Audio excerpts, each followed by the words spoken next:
Minister Atanga Nji and the divisional officer of Idabato, who was set free, have answered some of our questions. You know, when the divisional officer, Roland, was set free, we were asking the question, where is the council worker that was with him, with the kidnappers? And how did they secure his freedom?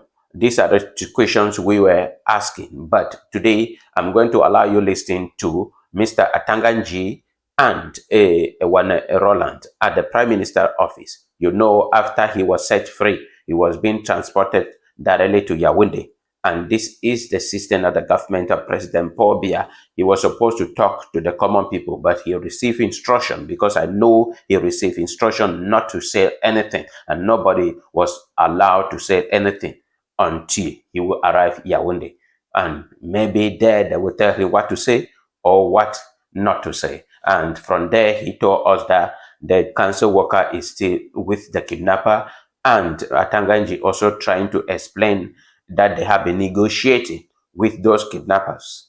Yes, because from the look of things, he's talk about the time that they negotiated and it was supposed to be set free, and they did not follow it. So just listen to them, and also remember to subscribe to TFA Talking Point.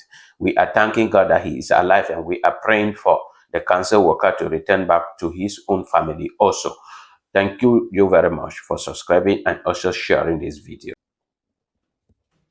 Diplomacy made way for emotions when the Prime Minister met face-to-face with the freed DO of Idabato, Roland, still visibly tired after close to 6 months in captivity. The PM told the DO all his relief and the happiness of his government at the happy ending to the sad event. Joseph Diongute told the DO, quote, "We rejoice for you, we rejoice for your wife, we rejoice for your children, and we rejoice for our country," end quote. Firstly, I give thanks to God for having sustained us.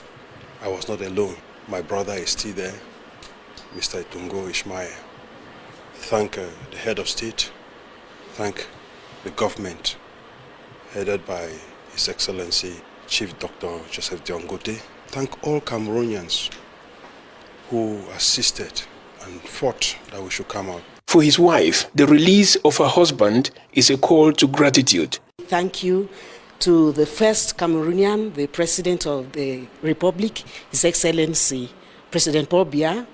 I thank also Chief Dr. Diongute, the population of Cameroon, both internally and externally, home and abroad.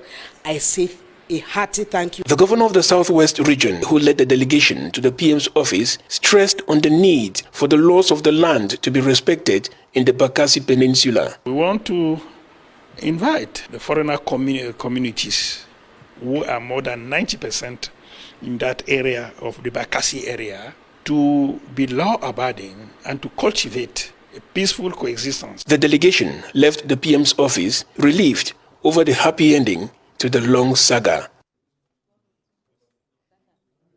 And this is an opportunity to tell him again that his warm greetings from President Paul Biya for his courage, steadfastness, and the determination.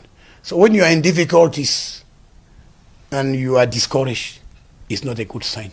So he remained a seasoned administrator despite all the difficulties, despite all the challenges. He was foresighted and he knew he was not alone. So yesterday at 10 minutes past 5 p.m., he was officially handed over to the authorities. The SDO was there, the governor came, and they have come to meet me, the minister. But we still have one case, the second assistant mayor of Idabato. So we are still working on that case, and I think by the grace of God, sooner or later, we'll also obtain the release of the second assistant mayor of Idabato. So I think that so far so good. It has been very difficult, thanks to their courage, thanks to the instructions from President Paul Biya, and thanks to the prayers, because Cameroonians have prayed a lot. You know, when you're in the hands of criminals, one can never tell. They can be laughing with you in the morning, and in the evening, you are no more. So I think that from all the signals we had from those kidnappers, we knew that sooner or later the DO will be released. So he's here, he's strong. He will go through medical checkup, which is normal. That's one of the first things that we'll have to do. He has to go through medical checkup and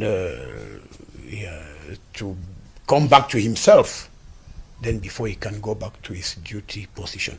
But I think that as you can see him, even though he went through all those challenges, he's up, he's standing, and I think that we have discussed, and he says he will still pick up the challenge to do his job as a seasoned administrator, and I congratulate him for that. So once again, this is the DO of Idabato. He is here with us, and I think that we have to thank President Paul Biya for all what he had put in place for him to be released, because we had diplomatic connections, we had discussions with all the stakeholders, the security services, the administrative authorities, and all those who could give us any information, any relevant information to go and discuss with those kidnappers who, as you know, are very, you cannot predict what they will do. They will give you, we have tried 2 or 3 times, and we were very close to take him, but at the last minute, they will change. So we tried in December, they could have released him. It was very difficult. We had another second attempt. It was in January, around the 25th of January. It didn't work. We had to try again to do it all over again, and this time it was good. But there's one thing that we should understand. President Paul Biya told us all the time that he's confident that the DO of Idabato will be released and he will come back to his service. So once again, it's a happy end. I thank you. Thank you. Yeah.